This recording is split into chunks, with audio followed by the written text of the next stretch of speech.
Bonjour à toutes et à tous, c'est Baptiste de MGK Photographie et aujourd'hui on se retrouve pour la vidéo, on va dire, officielle d'inauguration de mon nouvel espace de travail, de chambre noire, de studio. Vous avez été très nombreux et nombreuses à soutenir le projet sur Ulule et je vous en remercie, à suivre aussi les contenus vlogs sur tout ça. Mais voilà, aujourd'hui on arrive dans un état où le projet est quasiment entièrement terminé. Il me reste encore des petits accessoires, des petites choses à acheter. J'attends encore des tabourets, des choses comme ça, des petits détails. Mais globalement, l'espace, on va dire qu'il est à 95% terminé. Et j'avais envie de vous faire un petit tour de tout ça parce qu'il y a des choses que j'ai pu traiter dans les vlogs mais que voilà, j'ai pas forcément pu creuser. Et puis il y a des choses que j'ai pas eu le temps de creuser, que ce soit sur l'espace chambre noire comme sur l'espace studio. Il y a aussi beaucoup de choses qui ont changé. En fait, quasiment tout a changé par rapport au plan de base que j'avais exposé dans la vidéo de présentation du Ulule. Donc voilà, je voulais faire un petit peu ce studio / darkroom tour pour vous présenter un petit peu les équipements, histoire de geeker un petit peu sur les équipements photo que je me suis procuré, mais aussi sur la partie studio et un peu vous faire découvrir l'envers du décor de la production des vidéos et cet espace de manière générale.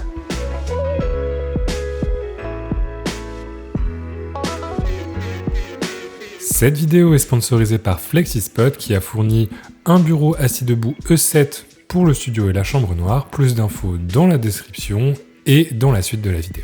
On va commencer par le commencement avec l'entrée, voilà, tout simplement, donc qui est assez simple. J'ai ajouté une barre de rideau avec un rideau occultant pour pouvoir bien occulter l'entièreté de la lumière quand on est en mode chambre noire. Et pareil sur la porte, il y a des joints et il y a un joint en dessous parce que ça a été un petit peu le problème aussi, c'est que voilà, on est dans une chambre qui n'est pas totalement étanche, il y a une fenêtre aussi. Et notamment cette porte qui n'était pas tout à fait bien calée. Donc voilà, pour bloquer le maximum de la lumière, il reste encore la serrure qui doit changer, qui pour l'instant encore avec un trou, mais qui va passer sur un cylindre. Donc on aura plus ce problème-là. Et puis c'est toujours facile de mettre un petit scotch pour occulter au cas où. Mais voilà, l'entrée. Et puis derrière moi, un porte-manteau où sont notamment les blouses qui vont servir pour la chimie, pour être en mode labo, pour surtout quand on va quand je vais recevoir ici des élèves, de pouvoir déposer le manteau et puis prendre une blouse de labo pour éviter tout ce qui est projection de chimie sur les vêtements, sur la peau, etc. Peut-être dans des conditions de sécurité. Donc là, j'en ai deux pour l'instant, j'en attends encore qui sont arrivés. C'est des blouses que j'ai achetées d'occasion qui ont servi pour la physique-chimie au lycée ou pour des études de médecine, mais qui sont quasi neuves. Parce que voilà, trois blouses d'occasion pour le prix d'une neuve. Et puis souvent, c'est des trucs qui ont quasiment pas servi parce que ça a servi qu'en physique-chimie pour 5 TP. Donc c'est quasi neuf, autant réutiliser et éviter de produire du coton pour rien. Sur le mur du fond, directement, qui est le mur le plus long en fait de la pièce, j'ai installé les stations de travail. Donc je les ai installées, c'est 3 étagères, gros travaux, stockage de garage, etc., qui sont des étagères un petit peu solides en métal, qui surtout sont assez stables. Faut vraiment y aller pour les bouger.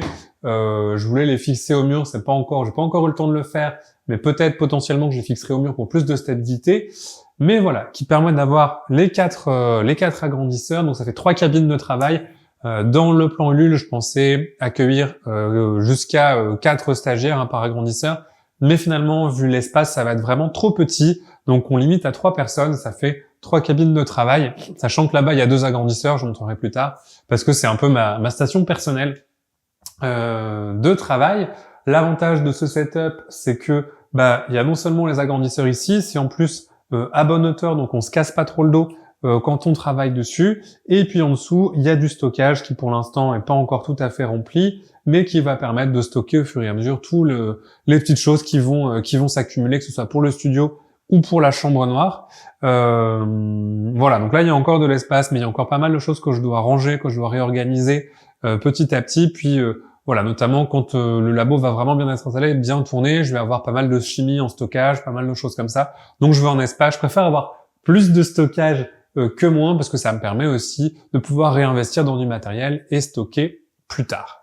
Chaque cabine est équipée d'un agrandisseur qui permet d'aller du 35 mm jusqu'au 6x6 et le dernier qui va jusqu'à 6x7, on en parlera juste après, avec son Focus Finder pour faire la mise au point. Ça sert à faire la mise au point sur le grain du papier pour être sûr, enfin sur le grain du film, pour être sûr d'avoir la meilleure mise au point possible. Et un jeu de filtre Foma et Ilford que j'ai reçu, ça c'est un don d'un abonné. Donc il faut que je vérifie un petit peu l'état, mais il y a des filtres Foma parce qu'on va surtout tirer sur papier Foma. Donc voilà, j'ai pris ça aussi, même si les deux sont finalement interchangeables. Du papier multigrade, c'est du papier multigrade, peu importe. En tout cas, ils sont équipés. Et le compose, pareil, les composes, ils sont tous un petit peu différents parce que c'est ceux que j'ai récupérés avec les agrandisseurs. Dans l'idéal, j'aimerais bien investir pour récupérer 3 composes qui ont un fonctionnement similaire. Mais voilà, dans tous les cas, ils sont tous fonctionnels et c'est le plus important. Donc dans la première cabine, on a un Durst M601 qui est le plus vieux de l'atelier, puisque ça c'est un agrandisseur des années 70, c'est un agrandisseur noir et blanc, mais il fonctionne normalement.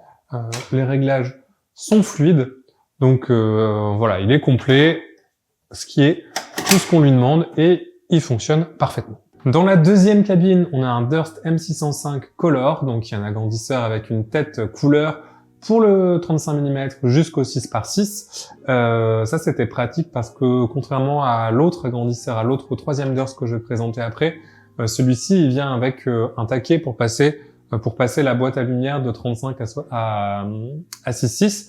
Donc ça c'est pas mal parce que j'ai pas dû racheter d'accessoires par rapport à d'autres agrandisseurs parce que voilà.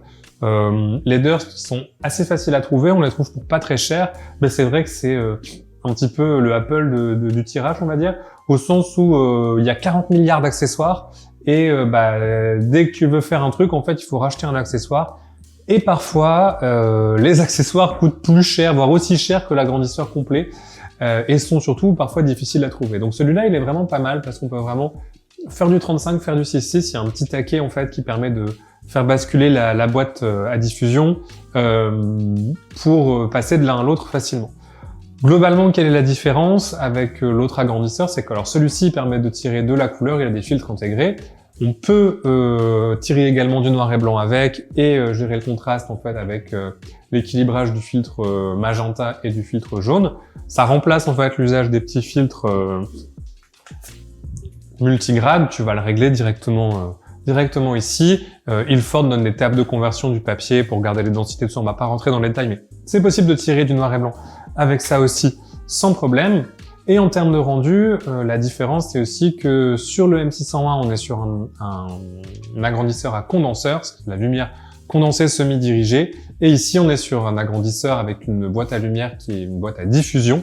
Et voilà, en général, pour faire très très gros, en diffusion, le rendu du tirage est un petit peu plus doux. Ça permet de gommer aussi un petit peu les petites imperfections des négatifs, rayures, poussières, etc.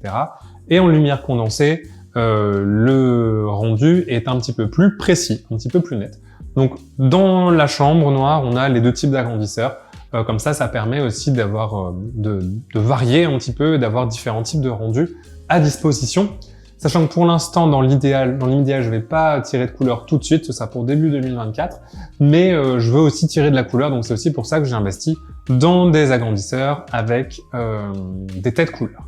Entre chacune des cabines de travail, il y a ces petits voiles opaques qui sont les mêmes qui servent à faire l'étanchéité de la chambre noire à l'extérieur au niveau de la fenêtre et qui permettent d'isoler chacun et chacune des gens qui vont tirer pour éviter la lumière.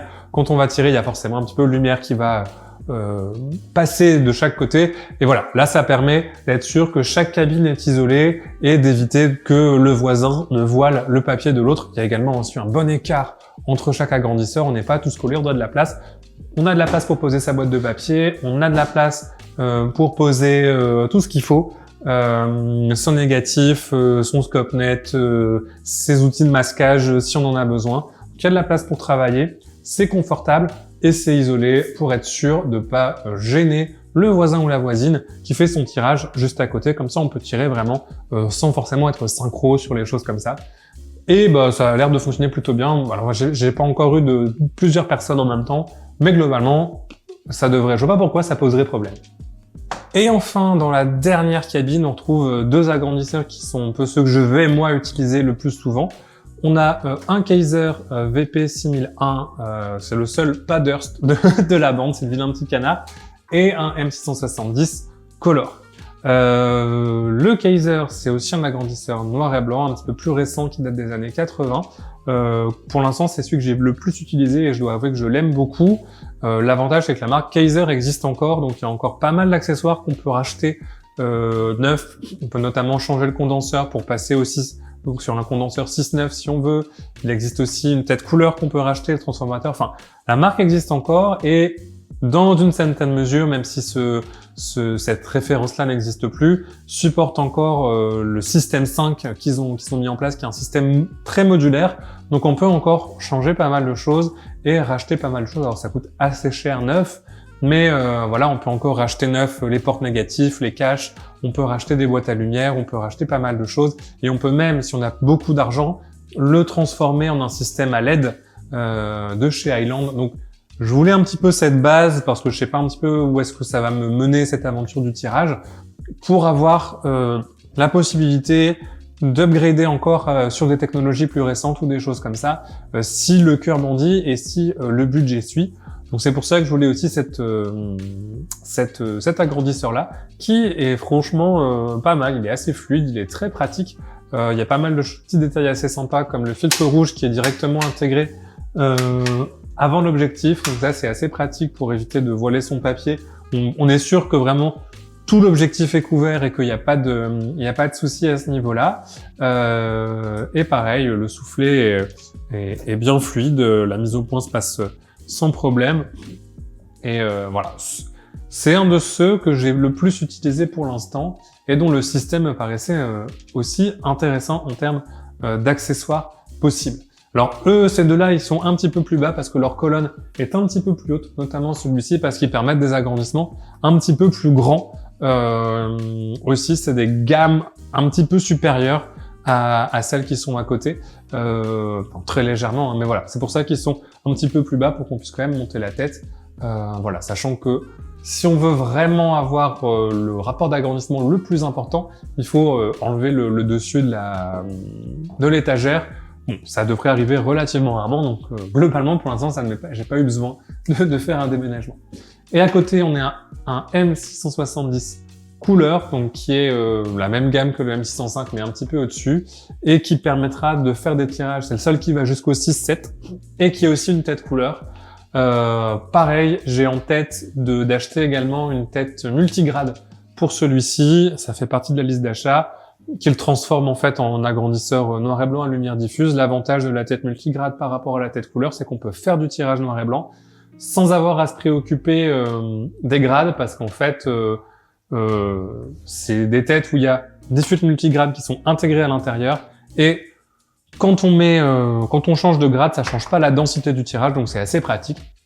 L'idée, comme toujours, c'est pas forcément que ce soit pratique aussi, mais surtout qu'il y ait différents types de technologies qui soient disponibles d'un point de vue pédagogique dans la chambre noire.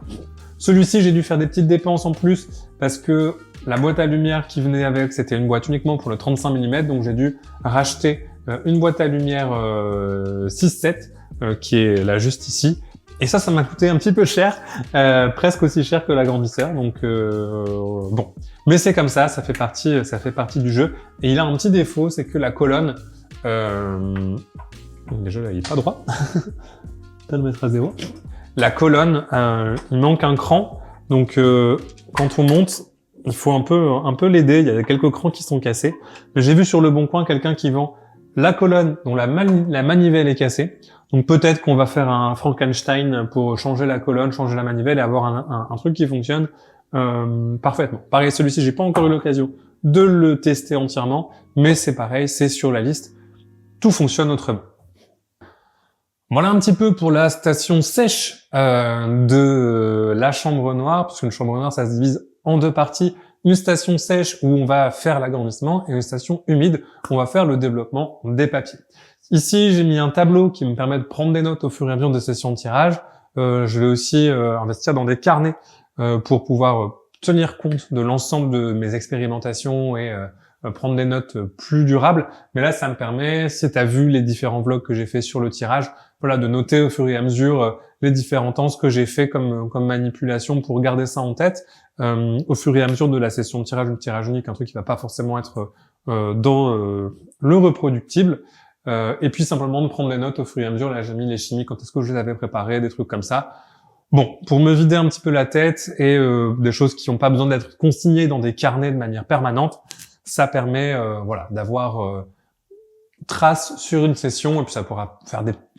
quand tu auras des stagiaires aussi, on pourra faire des petits schémas, des petits trucs qui pourront être utiles pour la chambre noire. Je vais acheter également des aimants pour pouvoir mettre les tirages dessus, même si c'est pas forcément l'endroit où on va voir les tirages quand ils sont faits, mais voilà.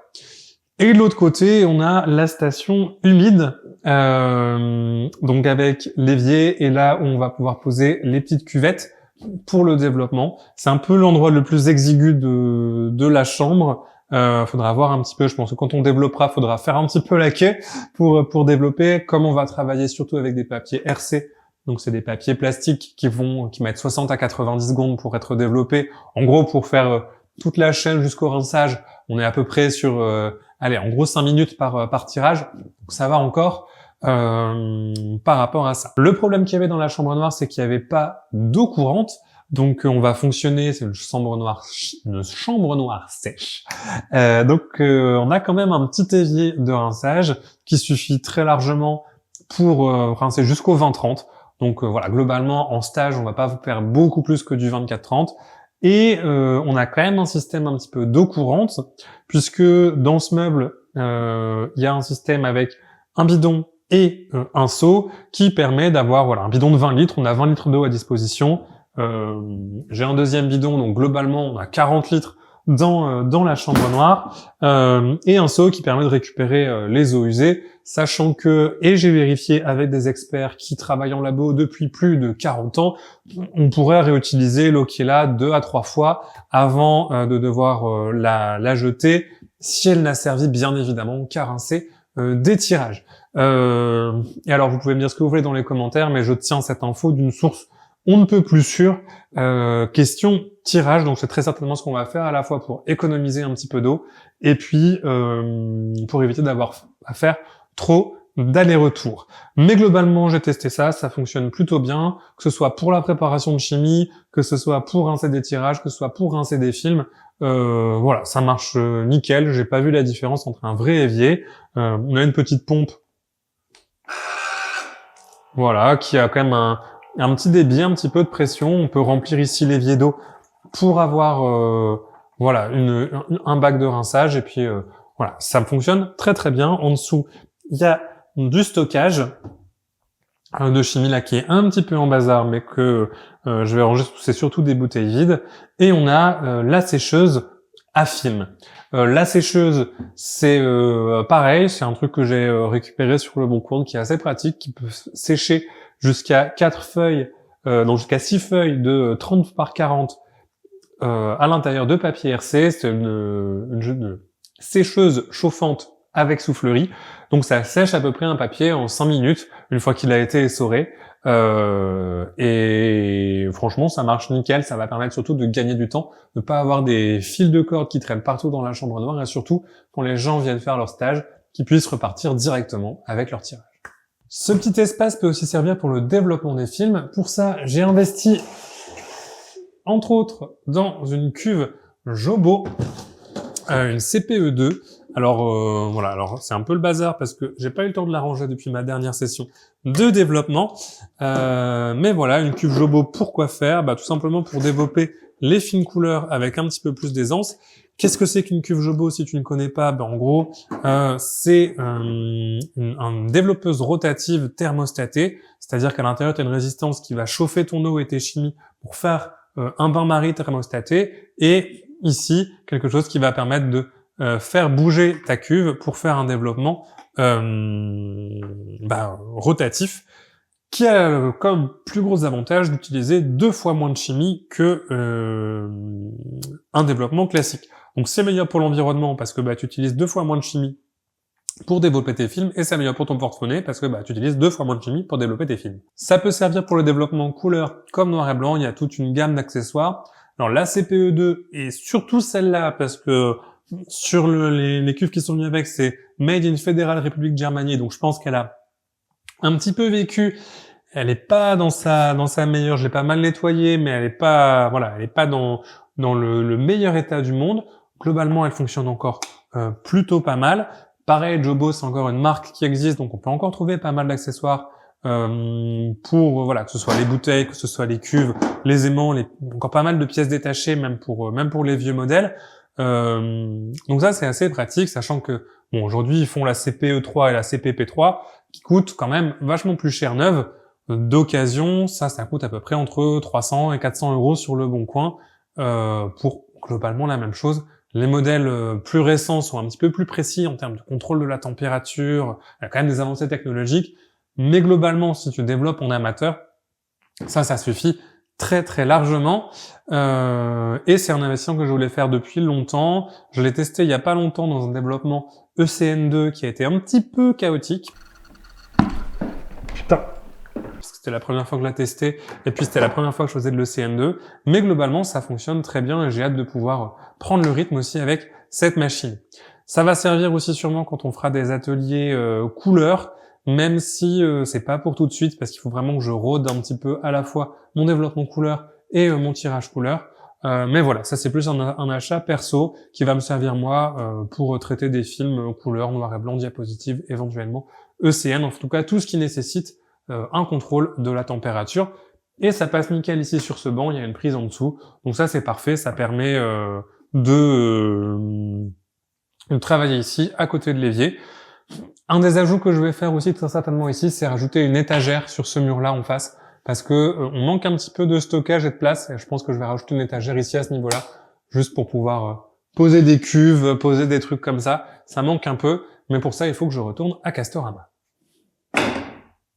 Et enfin, on arrive au clou du spectacle, la raison même de tout ça, la raison pour laquelle j'ai ouvert ma chaîne YouTube il y a 5 ans, c'est cet espace de studio, je plaisante bien évidemment, mais voilà, qui a été réalisé en partenariat avec FlexiSpot, qui sponsorise cette vidéo avec ce bureau, qui est un bureau assis debout.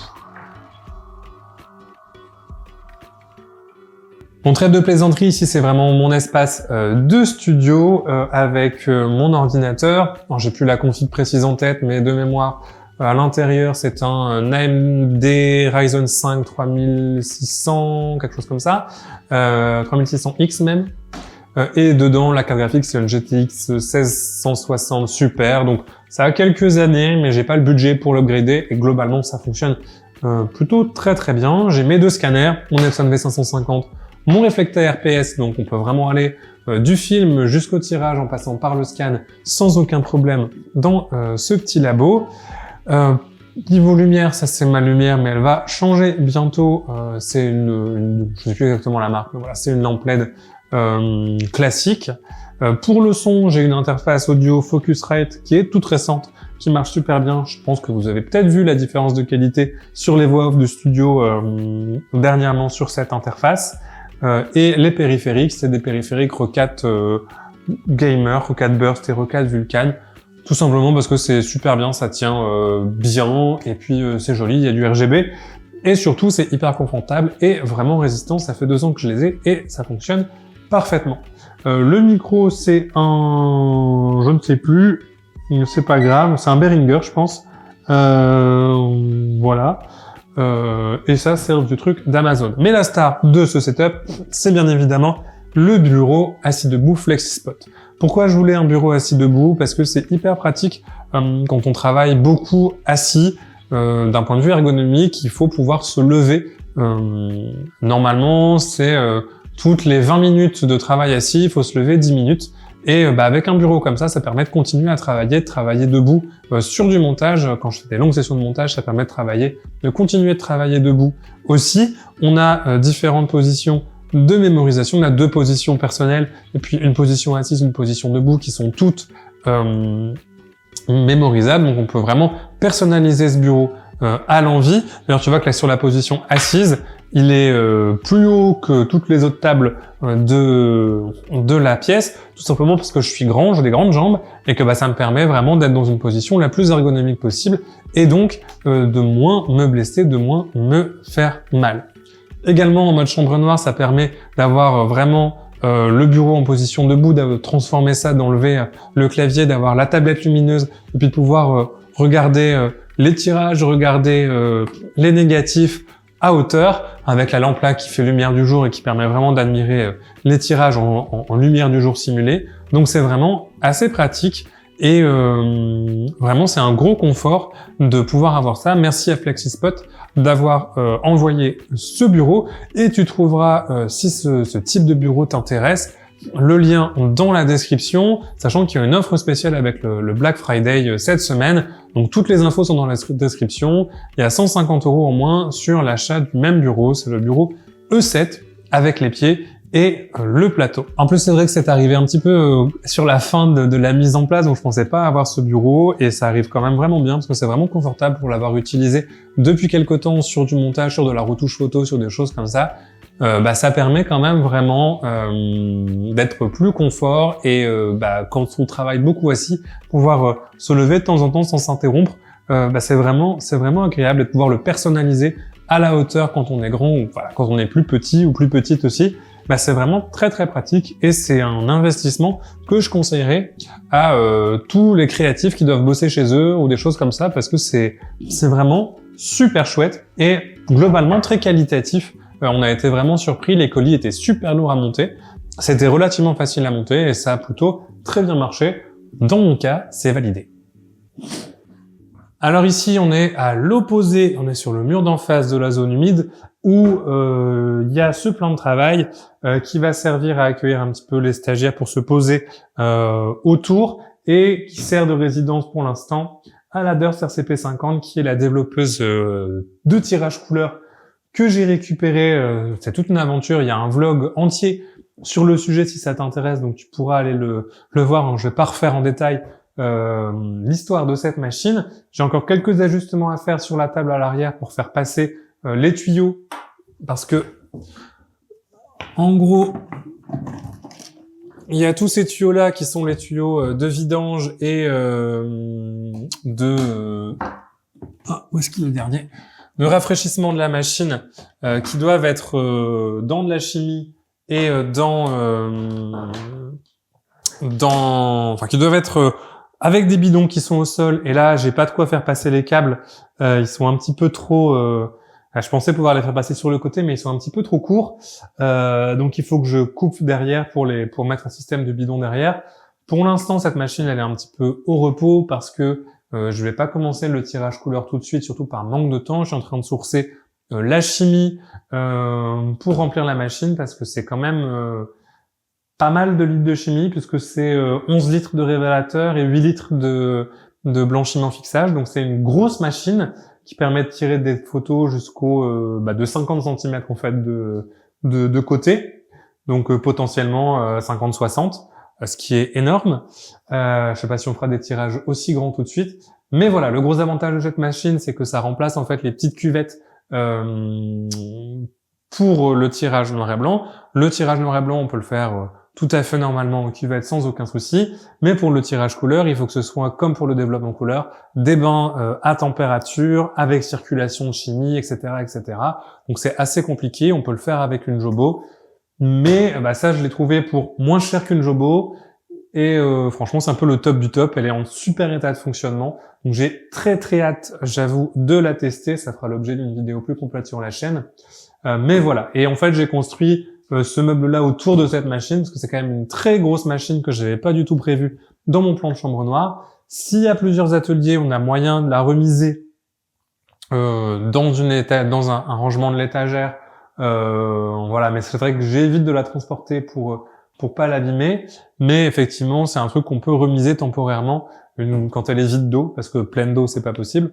Mais on peut la remiser temporairement. Mais ici, on a de la place pour s'asseoir à 2 ou 3. Et puis c'est pareil, je pense que je vais reprendre une table pliante pour mettre au milieu, pour pouvoir accueillir les gens de manière confortable. Mais voilà, ici c'est un petit plan de travail qui permet de déposer des choses, qui permet voilà, de venir travailler en vidéo, de pouvoir, moi c'est là que je me mets là quand j'ai à mettre en spire ou des choses comme ça, mais un petit coin de table un petit peu établi, atelier, qu'en plus j'ai construit moi-même, donc j'étais plutôt content. Voilà, qui sert surtout de maison à cette grosse machine. Voilà, on a fait le tour un petit peu de ce nouvel espace. J'espère que ça t'aura plu de le découvrir un petit peu dans son ensemble. Si tu veux venir le découvrir en vrai, toutes les infos pour réserver les ateliers, que ce soit développement, prise de vue, tirage, etc., ou des cours personnels, etc., sont dans la description. Je remercie encore une fois tous les soutiens de la campagne Ulule qui ont bien aidé à financer tout ça, sans qui tout ça aurait pas été possible, tout simplement. Également FlexiSpot pour le sponsor de cette vidéo avec le bureau, leur sorte de participation aussi. Et puis j'espère, j'ai plein de projets pour cet espace, que ce soit avec les abonnés de la chaîne, que ce soit avec d'autres créateurs argentiques sur YouTube. Je peux pas encore en dire trop parce que voilà, c'est des choses où je vais aussi avoir besoin de chercher des financements et des choses comme ça. Et d'autres choses, j'aimerais bien créer vraiment quelque chose de chouette. Donc c'est des gros projets. Mais voilà, je suis vraiment très très très heureux. Je me rends compte de la chance que j'ai d'avoir pu construire un tel espace. C'est le rêve de pas mal de photographes argentiques dont c'est la passion. Et pour moi, c'est une chance inouïe de pouvoir faire ça. Et j'ai vraiment envie d'en profiter tant que ça dure et d'en faire profiter aussi toutes celles et ceux qui voudraient venir profiter de cet espace. Voilà.